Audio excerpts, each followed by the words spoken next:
तो नमस्ते, कैसे हैं आप सब। उम्मीद करता हूं कि आपकी तैयारी अच्छी चल रही होगी और एक बार फिर से आपका स्वागत है। तो आज की इस वीडियो में हम बात करेंगे कि आप एक महीने में कैसे पढ़ाई करें कि बीएसटीसी 2025 में 500 प्लस नंबर लेके आए। तो देखो, एक महीने में बीएसटीसी में कॉलेज मिलना संभव है और हो सकता है। देखो, सब मेहनत की बातें हैं, क्योंकि देखो 100 में से 2-3 बच्चे तो ऐसे ही होते हैं, है ना। हम बचपन से देखते आए थे, वो क्या है कि एंड के टाइम में पढ़ते हैं और अच्छे खासे नंबर ले आते हैं। 100 में से 2-3 बच्चे तो होते ही हैं, 5 मान लो, ठीक है ना, 5 में से या 2-3 मान लो, मतलब इतने तो होते ही हर एग्जाम में आप देखोगे। पर देखो, ये 2-3 बनने के लिए आपको मेहनत करनी पड़ेगी। ऑब्वियस सी बात है, आपको बहुत अच्छी खासी मेहनत करनी पड़ेगी।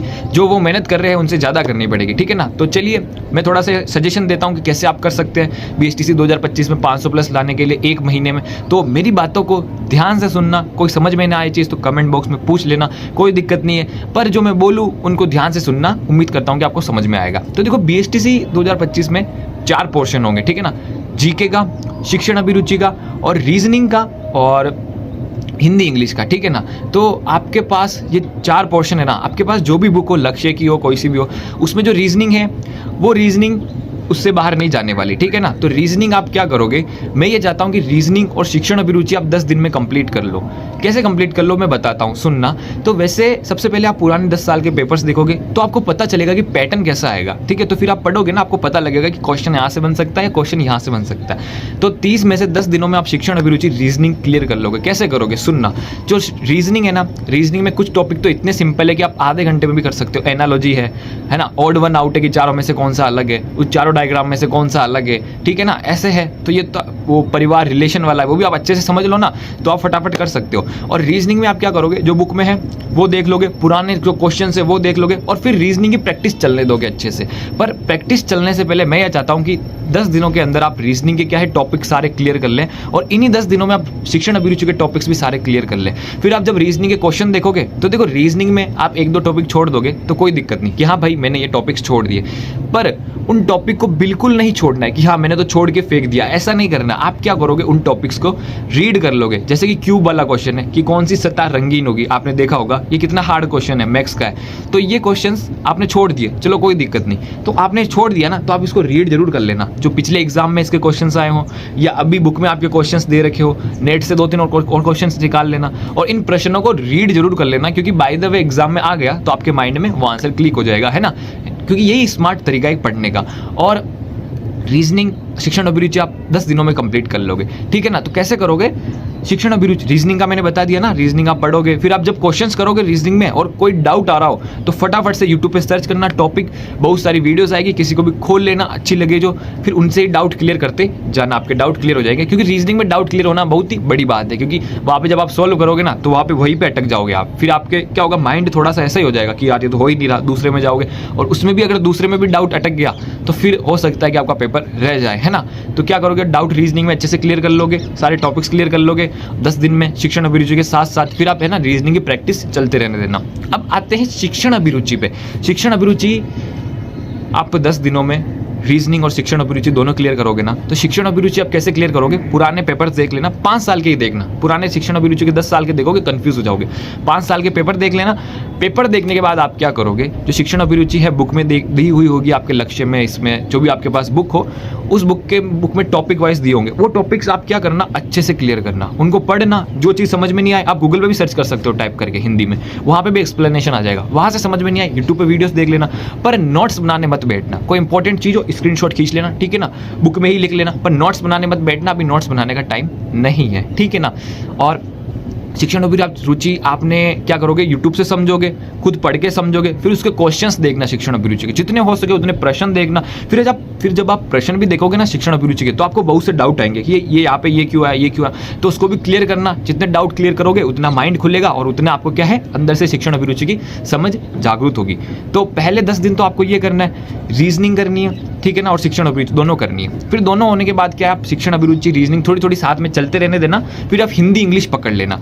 तो इंग्लिश में क्या है, आप टॉपिक वाइज लोगे ना, तो कुछ टॉपिक्स जैसे छोटे मोटे हो, आर्टिकल है, प्रेपोजिशन है, एडजेक्टिव है, एडवर्ब्स है, है ना, और मॉडल्स है can, could, might, may, will. तो ये वाले टॉपिक्स आप क्या करोगे, यूट्यूब पे डियर सर है, वहाँ से सर्च कर लेना और देख लेना, पर ज़्यादा डीप मत जाना, इतना टाइम बचा नहीं है तो ना। फिर आप क्या करोगे, पढ़ लेना जितने इंग्लिश में आपकी बुक में हो, उदाहरण हो, नेट पे सर्च कर लेना। और एक 6ठी क्लास की 7वीं क्लास की इंग्लिश मीडियम की बुक आती है, उसमें से देख लेना, जितने क्वेश्चंस हो सके ना इंग्लिश के उतने देख लेना क्वेश्चंस, वन वर्ड सब्स्टिट्यूशन जितने हो सके उतने देख लेना, पढ़ लेना अच्छे से, और पढ़ते ही रहना है, साथ में चलते रहने देना।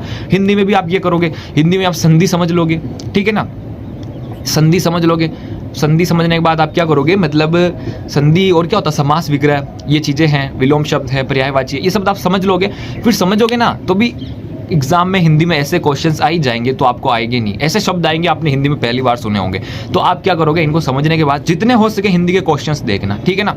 आपको छोटी मोटी क्लासों में भी क्वेश्चंस मिल जाएंगे, वो 6ठी 7वीं 8वीं में भी उनकी बुक्स में आती। एक सरकारी, अगर आप स्कूल में पढ़े हो तो एक हिंदी व्याकरण की एक किताब आती थी 9वीं 10वीं में, बहुत प्यारी किताब थी। आप वो किताब हो सके अरेंज, मैं नहीं कह रहा हूँ वो जरूरी नहीं है, आपको तो क्या है, ज्ञान लेना है, कहीं से भी ले सकते हो आप, है ना। आप उसके लिए मत रहना कि वो ही मिलनी चाहिए, ऐसा नहीं। तो मैं क्या कहना चाहता हूँ कि पहले 10 दिन तो आपने शिक्षण अभिरुचि रीजनिंग क्लियर कर ली, अब उसको साथ साथ चलने देना, ठीक है ना। रीजनिंग की प्रैक्टिस करते रहना, शिक्षण अभिरुचि के क्वेश्चंस देखते रहना। और हिंदी इंग्लिश भी आप कैसे कंप्लीट करोगे, इंग्लिश का मैं बता चुका हूँ, हिंदी कैसे कंप्लीट करोगे।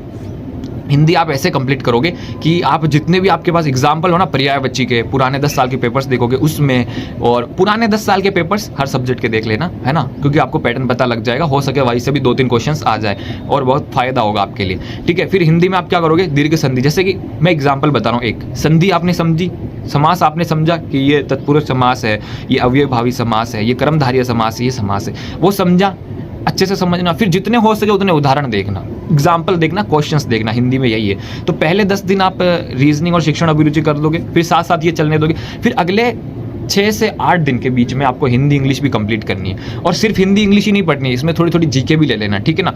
फिर आता है एंड में जीके। आपके पास अब कितने दिन बचेंगे, लास्ट के 13 या 14 दिन, है ना, 12 दिन जो भी बचे।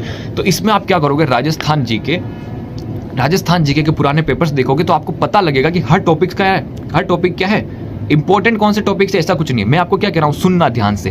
राजस्थान जीके में इंपॉर्टेंस लेवल है, कोई टॉपिक इतना इंपॉर्टेंट है, कोई टॉपिक इतना इंपॉर्टेंट है। जैसे नदियों का अपवाद अंतर, ये टॉपिक इतना इंपॉर्टेंट है, तो इसमें आप है ना इंपॉर्टेंट चीजें पढ़ लेना कि कौन सी नदी कहाँ से निकलती है, मेन नदियों के बारे में पढ़ लेना, मेन नदियों की लंबाई पढ़ लेना।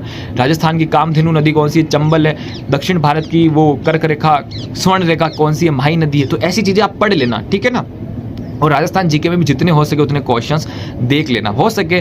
अगर देखो एग्जाम क्लियर करना मैटर करता है, इसलिए पैसों को मत देखना, कहीं से टेस्ट सीरीज ले लेना, आपको पता हो कहीं से अच्छी, मेरे को इसका ज्ञान नहीं है, मैंने नहीं ली थी, पर आप कहीं से ले लेना, है ना, टेस्ट सीरीज ले लेना कहीं से, कोई आसपास कोई भैया और रीट की तैयारी करे उनसे नोट्स ले लेना, है ना, कहीं ना कहीं से कर लेना। और राजस्थान जीके में जितने हो सके उतने क्वेश्चंस देखना।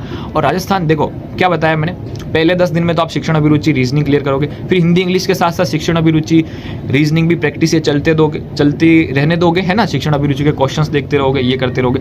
फिर जब आपकी हिंदी इंग्लिश शिक्षण अभिरुचि रीजनिंग सब क्लियर हो जाएगी 15 से लेकर 18 दिन के बीच में, तो लास्ट के 12 दिन आप क्या करोगे, जीके भी पढ़ोगे अच्छे से, और ये सबका भी रिवीजन करोगे अच्छे से। और जीके ऐसे पढ़ोगे, पहला पार्ट पढ़ा, वापस से रिवीजन कर लिया, और जो जो इंपॉर्टेंट हो ना वहाँ पे हाईलाइट कर लेना। फिर एंड में वही पढ़ने का काम रहेगा, नोट्स मत बनाने बैठना, बुक में ही हाईलाइट कर लेना, स्क्रीनशॉट ले लेना, फोटो खींच लेना, कहीं बैठे हो तो देख लेना। और आपको एक और ट्रिक बताता हूँ, जब कहीं भी आप खाली बैठे हो, फोन चला रहे हो ना, शिक्षण अभिरुचि के नेट पे क्वेश्चन देख लेना, गूगल पे आ जाएंगे सर्च करते ही, ठीक है ना। टेक्स्ट बुक है, टेक्स्ट बुक में एक पेपर फ्री मिलेगा आपको बीएसटीसी का, है ना, टेक्स्ट बुक में वो देख लेना, ठीक है। और बस यही स्ट्रेटजी थी। और सबसे बढ़िया स्ट्रेटजी क्या है, मेहनत। अगर मेहनत करोगे, 10-12 घंटे पढ़ोगे तो कर ही लोगे क्लियर, है ना। और उम्मीद करता हूँ कि आपको समझ में आया होगा मैं क्या कहना चाहता हूँ, है ना। और वीडियो बहुत लंबी हो जाएगी, बोलना बहुत कुछ है, हो सके उम्मीद करता हूँ कि बहुत अच्छे से समझाया हो, और नहीं समझाया तो भी आप कमेंट बॉक्स करके बताना। और बस आज के लिए इतना ही, बहुत बहुत धन्यवाद। देखो राजस्थान जीके आप पढ़ोगे ना, तो राजस्थान जीके थोड़ी सी, जब आपको मैं कह रहा हूँ ना, जब शिक्षण अभिरुचि रीजनिंग चालू करोगे तो वैसे ही धीरे धीरे थोड़ी सी चालू कर देना, पर एंड में जब आपका सब टॉपिक क्लियर हो जाएगा तो क्या करोगे, राजस्थान जीके आप थोड़ी ज़्यादा फोकस करने लगना। और राजस्थान जीके पढ़ने के साथ साथ आप रीजनिंग का रिवीजन भी चलने देना, हिंदी इंग्लिश का भी थोड़ा थोड़ा रिवीजन चलने देना, और क्या कहते हैं शिक्षण अभिरुचि का भी रिवीजन चलने देना, और राजस्थान जीके का भी आप पढ़ते ही रिवीजन कर लेना, ठीक है ना। मैं समझा रहा हूँ, समझ पा रहे हो। आपको अपनी एक स्ट्रेटजी बनानी पड़ेगी कि ऐसा पढ़ो आप 1 महीने के अंदर कि आपका सब टॉपिक क्लियर भी हो जाएगा, आपका रिवीजन भी हो जाए। इसमें समय लगेगा, मेहनत लगेगी, पर ये नामुमकिन नहीं है, मुमकिन है, और आप कर सकते हो। बेस्ट ऑफ लक, है ना। इसलिए ऐसे ही पढ़ना आप, ओके। तो बस